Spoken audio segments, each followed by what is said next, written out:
Hello, welcome to the first Facebook Live of Fertile in St. Louis. I'm live and I'm wearing some funky glasses, if you could already tell here. We're going to go into those a little bit more today, but we are talking all things sleep today on a day where most people probably didn't sleep very good last night because they might have been online shopping for presents because today's Black Friday. So hi, I'm Dr. Emily Hecker, and we're going to talk sleep today, why it's important for fertility. I want to give you some hacks too, as far as what can you do to implement in your life to get better sleep, for sure. So here's a question for you. How much sleep do you get? Have you ever calculated it? Maybe you have, I'm not sure, but how much do you get? If you feel comfortable, just shot down in the comments how much sleep you get. Let us know, because we're going to see how much we're going to change that, because realistically we probably are not getting enough sleep when it comes to that. We have so much stimulation going on in the outside world that we live in this year, this decade of life, really. So how would you like to wake up every day refreshed, not needing coffee, in a good mood, ready to start the day? Wouldn't that be great if you could wake up and you felt fantastic? Many of us do, many of us don't. Many of us don't. And we're going to see what we can do to help improve that here. So, especially when we're talking about fertility. So this is an interesting research study. I'm going to start off with a little bit of information here. Whoops, covered the screen. From a PubMed journal article. That's a made-up word. Here, this is a really interesting, because it says there's three possible ways that three possible pathways in which sleep disturbance may be related to infertility, because we are connecting the infertility piece in with this. If you're not working with infertility, you're still going to get a lot of information with this. So you know, whether it's yourself, or your wife, your husband, what it is, these things are going to help you, your egg quality, your sperm count, just decrease stress in your life. So the three possible pathways in which this is actually relating to fertility is the HPA activation that precipitates sleep disturbance, can interfere with reproduction. And this is straight out of a journal. Guys, so HPA stands for hypothalamus pituitary adrenal activation. We're going to get more into some sciencey stuff with this, but if we do not have a good HPA activation, that's going to interfere with reproduction.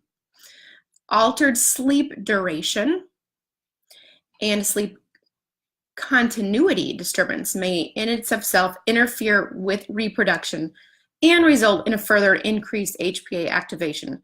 What that basically means is that if you're not sleeping through the night, if you keep waking up, that's going to interfere with your sleep and with your HPA activation, which ultimately deals with stress. Stress.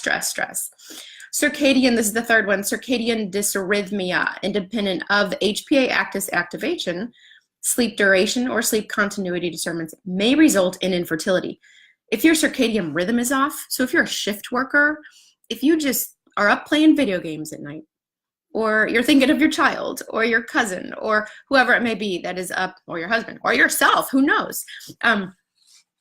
When we are looking at circadian rhythm, that's going to definitely impact sleep, which in turn can affect fertility.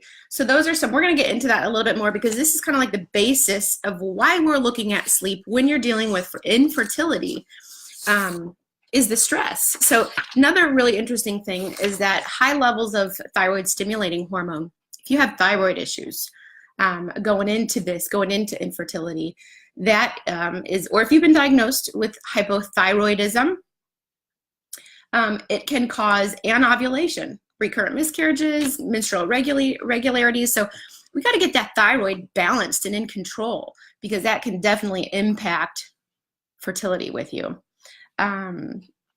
There's a lot of other really neat stuff with this study. I'm going to post that in the comments so you guys can nerd out and read on that as well, because I know I like to know the why behind things. So let's dig into a little bit more. What are the reasons that you may not be sleeping well?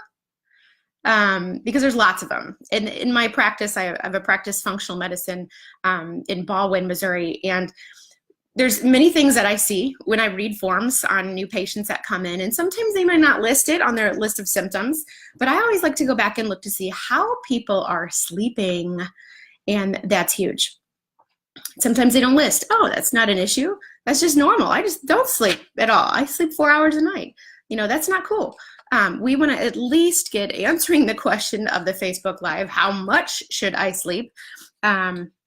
Sleep, if you can, everyone's different, keep this in mind, but the studies have shown that 7 hours, a minimum of 7 hours is key. I say 8, doesn't matter with you. You got to feel your body and see how you feel rested.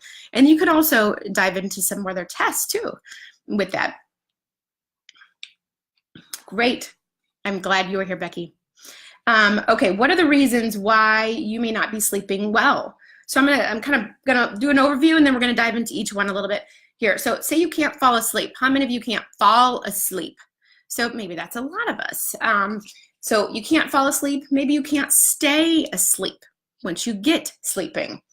Maybe you just don't make it a priority. You got stuff to do. You got kids. You got work to finish. It's not a priority for sleep for you. So you have to really evaluate what is a priority, and that just goes back to daily planning, looking at your life. You can't sacrifice sleep if you're going to get somewhere.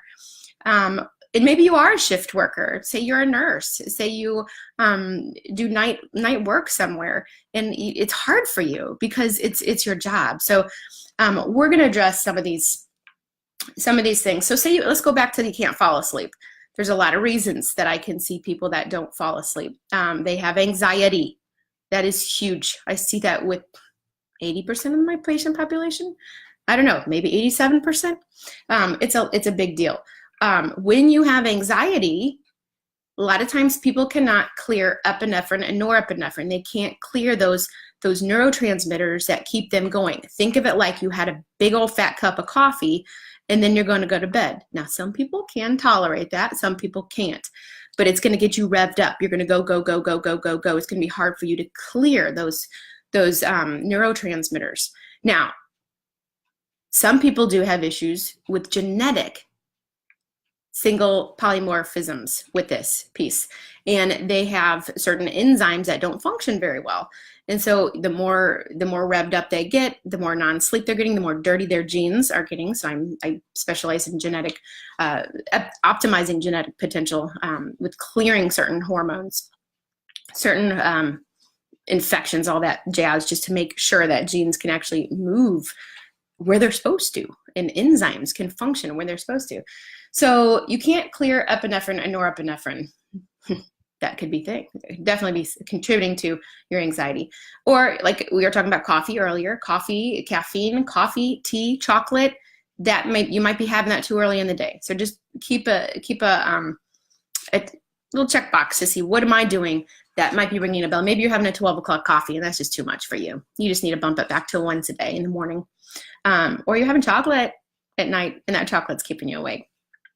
Okay, so that's you can't fall asleep. So you can't stay asleep. All right, so maybe you keep getting up, you're peeing. That's a lot of people too that I see. So you're urinating frequently through the night. This goes back to the continuity of sleep when we brought up that study that we mentioned earlier. So if you keep getting up to urinate, we got to figure out why. Are you drinking too much water before bed?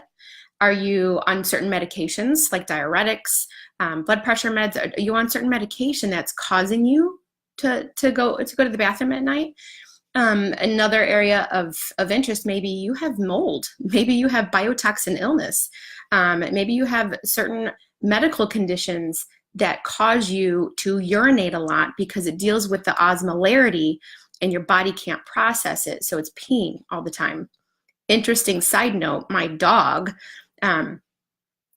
recently had I took him to my functional medicine vet, and we found that he has biotoxin illness, fungus, and loads and loads and loads of fungal and mold in his body, and he pees all the time.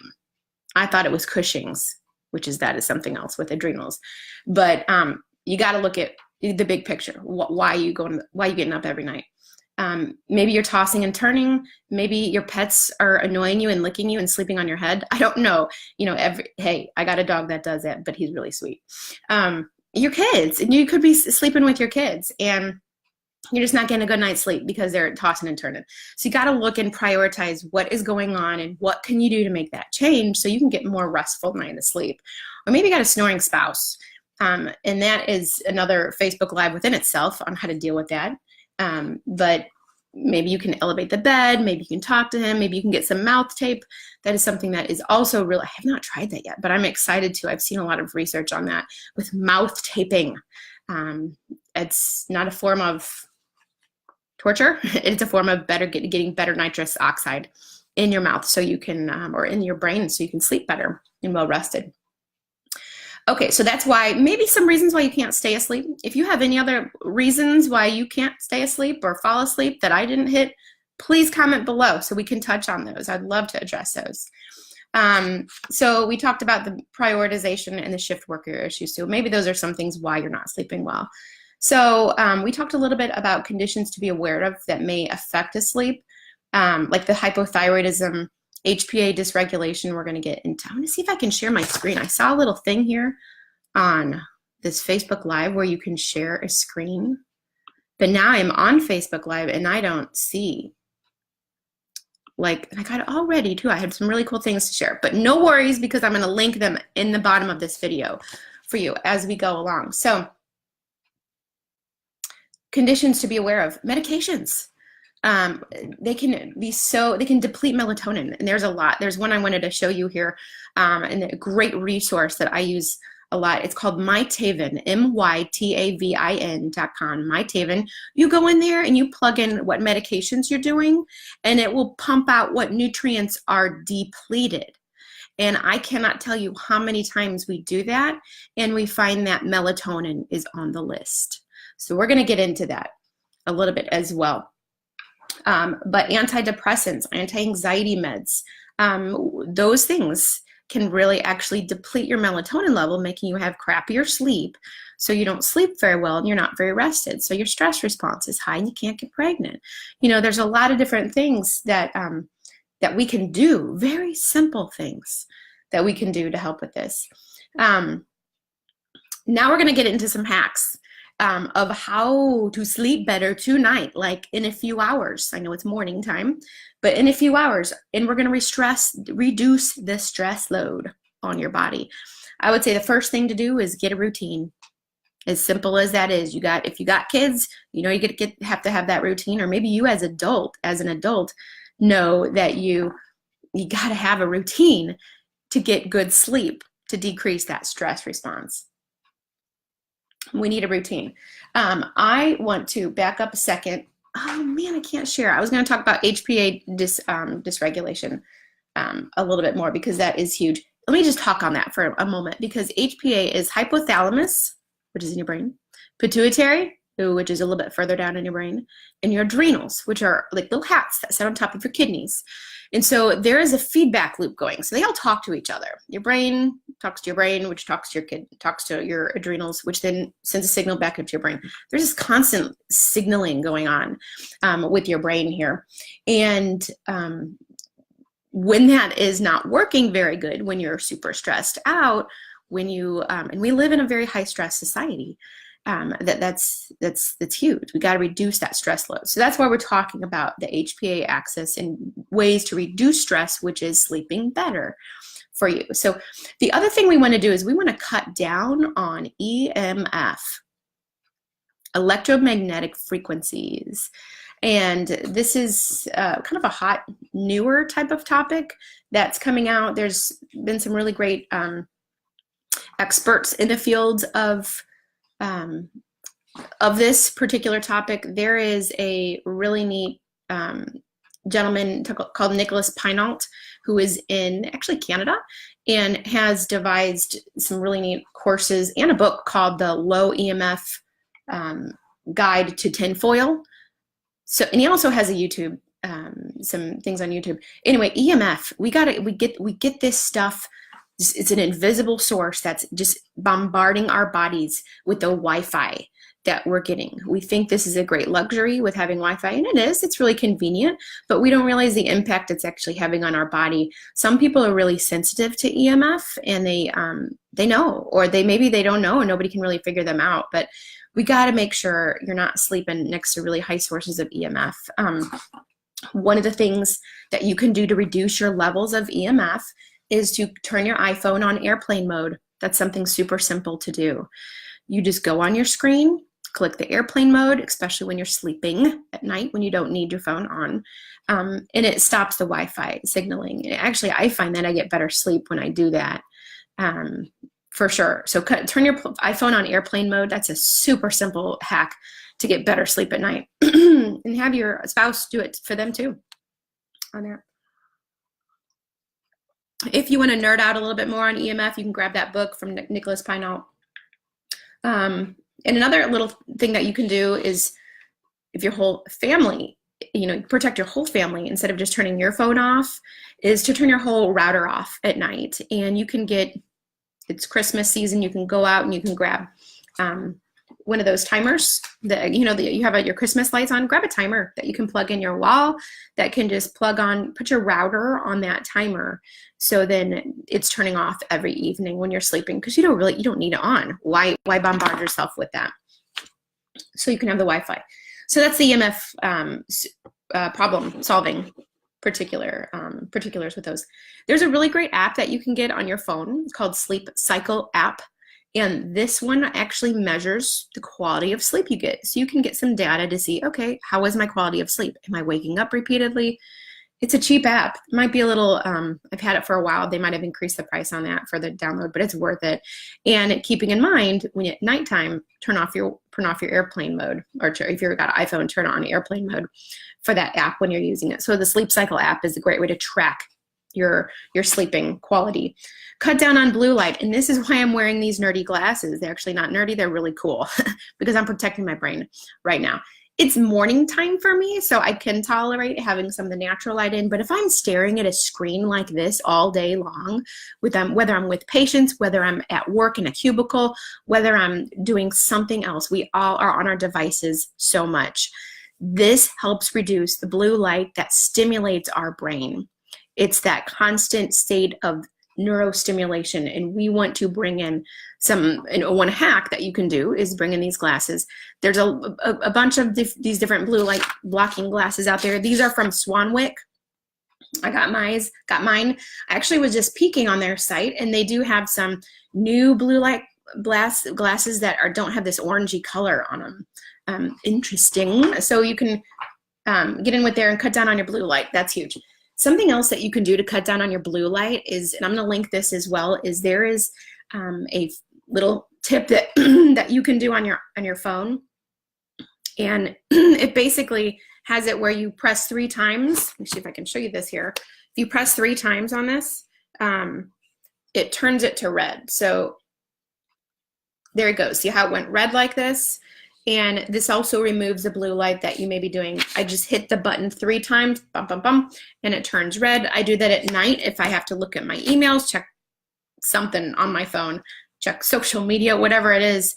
I'm not getting that blue light stimulation. So for your even for your teenagers out there that are on their phones at night, giving them these tools can really help them. Even some schools also are doing more of the Chromebooks. Do more of the videos at during school, and this can be a little something that you can bring in for your kids, whether if they're not going to wear the glasses. Setting something this up. This works on an iPhone, but also you can do it on an iPad too, so that can impact the quality of sleep for you. I got my list here going.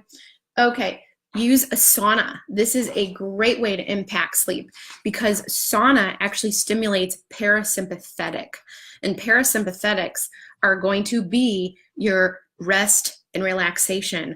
I have a sauna because my neighbor was getting rid of one. I'm like, me, please, I'll take a sauna. And no, I love it. I just love being warm. I love the sweating, the detoxification that goes with it, but also the parasympathetic stimulation of a sauna can really calm, rest, and digest your nervous system to get really awesome sleep. So not only are you detoxing, but you're also preparing your nervous system for a really well night's sleep there. Now, keep in mind, if you are pregnant, you cannot do a sauna. That's not acceptable. But prior to getting pregnant, or if you have one in your gym, you know, even if you go to your gym, take use of that sauna. Sauna is different from a steam room. In many ways, especially if you're going to breathe in some of that steam, which could be laden with chlorine in those steam rooms, but sauna is a really nice one. There's also something, this is a new device on the market, which is called, let's see these things, an Aura Ring. And let me know if you've heard one of these before, but an Aura Ring, this is actually the sizing kit. Okay, I got these, I'm waiting for mine, but let's see here. These are just ring sizes. So you try it on to see, but if you can see, there's a little, there we go. We can see this here. There's these little bumps that stick out, which are going to be, this is plastic, but the real one I haven't got yet. This is a way to put it on your finger, and it's going to measure your data as far as getting you optimal heart rate variability so you can optimize your sleep. This stuff is cool. These rings, they just came out with a new version of it, and the rings actually are going to give you a better forecast of your day, of if you need to bump it up, if you're feeling a little bit low, if you're coming down with something, it'll say, take it easy today. It's going to warn you. And it's no EMF. So really, really cool. This is like top of the line way to measure sleep, heart rate variability to get you sleeping better, optimizing your health in general. So that might be a nice little Christmas gift as well. They do take a while to get, but they are. I'm waiting for mine. I ordered mine about a month ago, so hopefully it comes soon. But it's called the Aura Ring, O-U-R-A, and I'll link this in the comments below as well. Another hack that you can do to really support sleep is to drink electrolytes. We burn through magnesium, potassium, sodium super fast. We are stressed out. We lived in a stress society. And if we drink alcohol on top of that, we're robbing our body of nutrients. And so when we bring in electrolytes, that's going to help bring in, especially magnesium, that's needed for our brain function, for our peristalsis, for our muscle relaxation. So bringing in an electrolyte drink before you go to bed or anytime throughout the day is going to be key. And I have mine. I grabbed a couple of mine to show you because I am very partial to this. And there's some from Seeking Health called Optimal Electrolytes. They come in 3 different flavors, so that's a tub. You can also have individual packets like this. This is my favorite because it's plain. The other ones are flavored with stevia. Sometimes I'm just not in a sweet mood. So the plain, you just rip open, you put in some water, and you drink that. I make myself drink one of these before I have a coffee because coffee is a diuretic and you're going to pee out your nutrients. So make sure you bring these electrolytes in when and if you have a coffee or a tea even.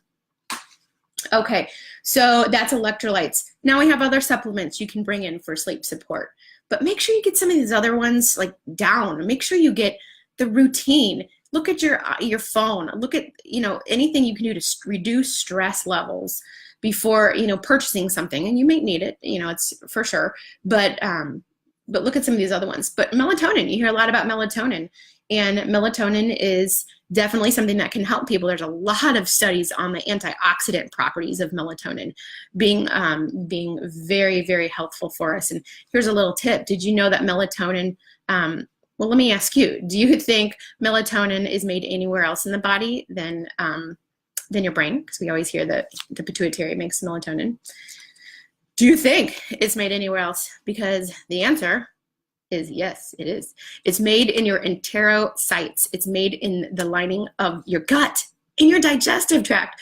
So if you do not have a good working digestive tract, if you have leaky gut, there's going to be things that can impact your melatonin production, making you have crappy sleep. So we don't want that. All right, melatonin production. Let's go into a little bit on the biochemistry of that. In order to produce melatonin, And this is behind me, you see this pathway planner right here. And this is Dr. Ben Lynch's pathway planner. I love it. I use it on a daily basis. It's biochemistry, and it's really usable biochemistry day to day. But this particular one, there's a section on here on this that talks about the ability to produce melatonin. And melatonin, you got to look at the precursors to see if someone's not sleeping right. If you're not sleeping right, why could that be? You know, you've tried all of these things and you're still not sleeping right. Well, let's look back at the precursors. Let's look at the genetics with it. It literally says, the science-based, that light exposure at night is going to decrease the gene ASMT to produce melatonin. You're also two genes, the AANAT gene, which normally isn't tracked in anything, so I wouldn't worry about going and track that particular gene. But you need to know those genes act like little factories, and you need to make sure that that factory is working. And what can you do with that? And you can make sure you have all the little ingredients needed to make that factory move along. And some of the ingredients needed and some of the nutrients needed to actually help serotonin produce melatonin is B vitamins, B6 and B5, and SAMe. SAMe is produced in the methionine cycle, which is dependent on your MTHFR gene.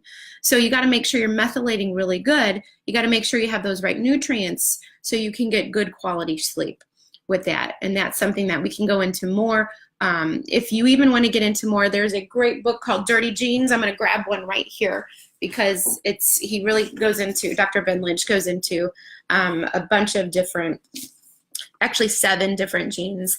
One of them is the COMT enzyme or gene. Genes make enzymes. Those, think of them like factories, and that can really help you process things along. So making sure that that is that melatonin pathway, the serotonin production, is where it needs to be.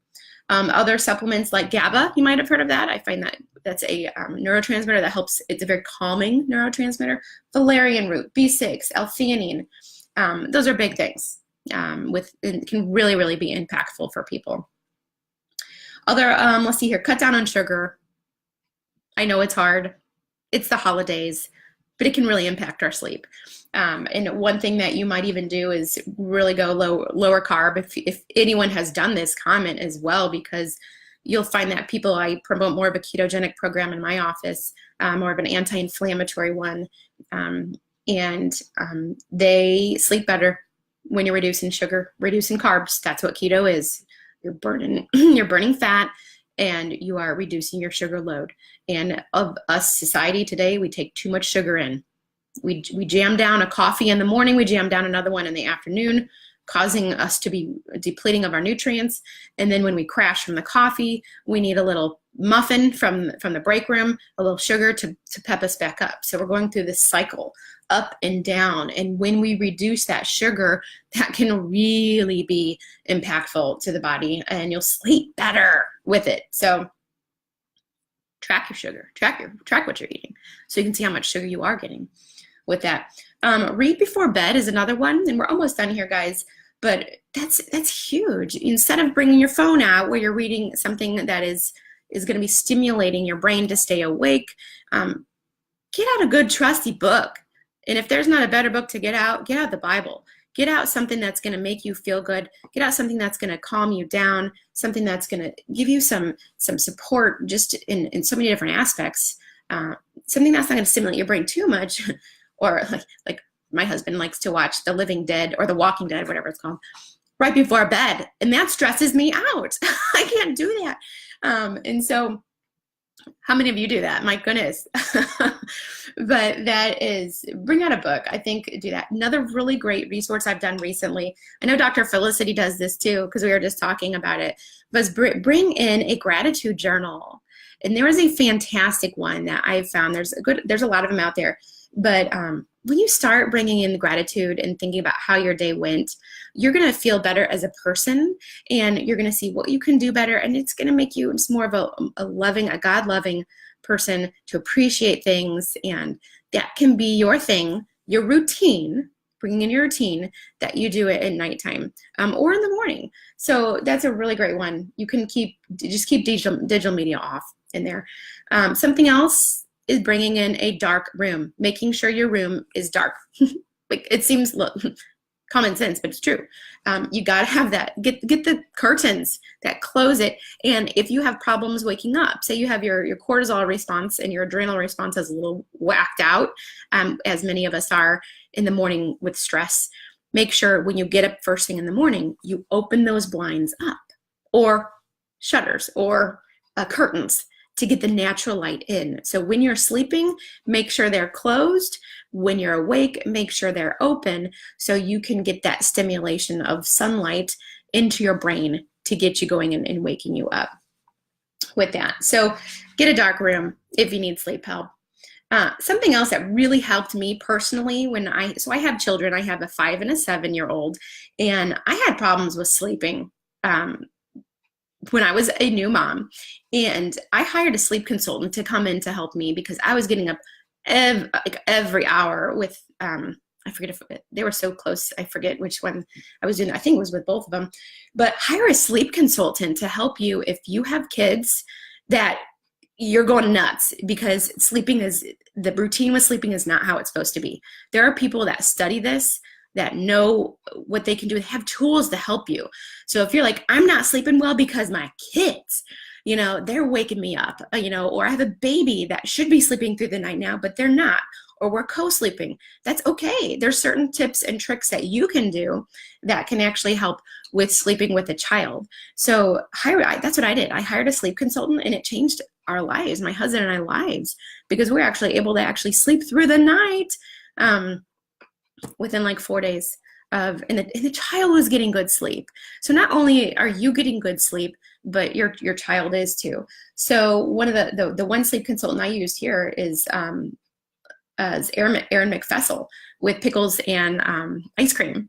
But that's just a little plug for her, because if you're looking for someone, I know St. Luke's has a really great sleep program as well. So look for someone, or if you had a great response and you worked with a sleep consultant with you and your child, put in the comments, let other people know. Let's share the love here so we can help everyone sleep better, because that's what we need. We all need better sleep.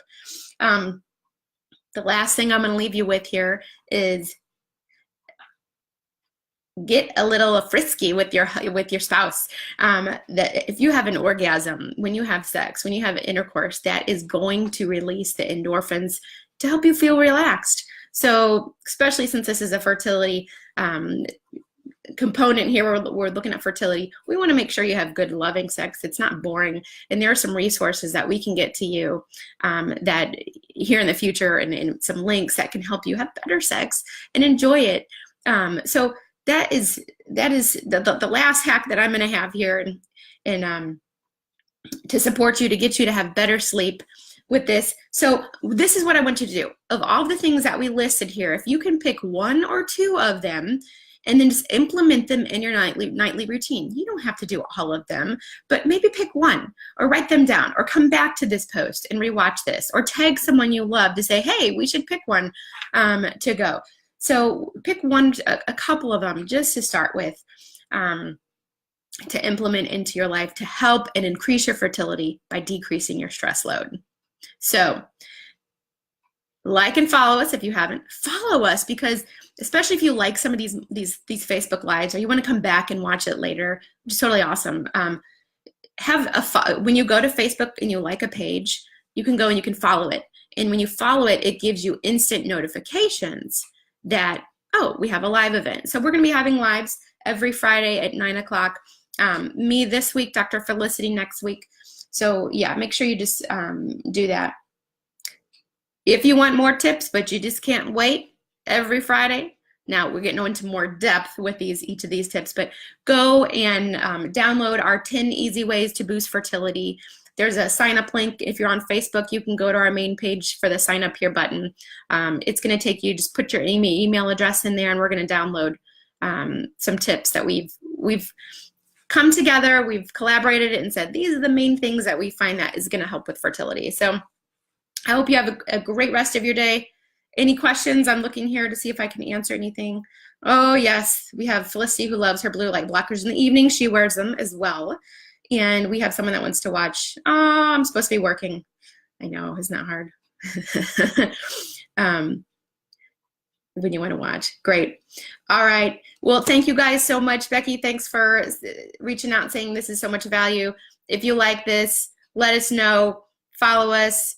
Give us information. Tell us what you like, and we'll see you next week. Have a great, great, great day and a great weekend. Bye-bye.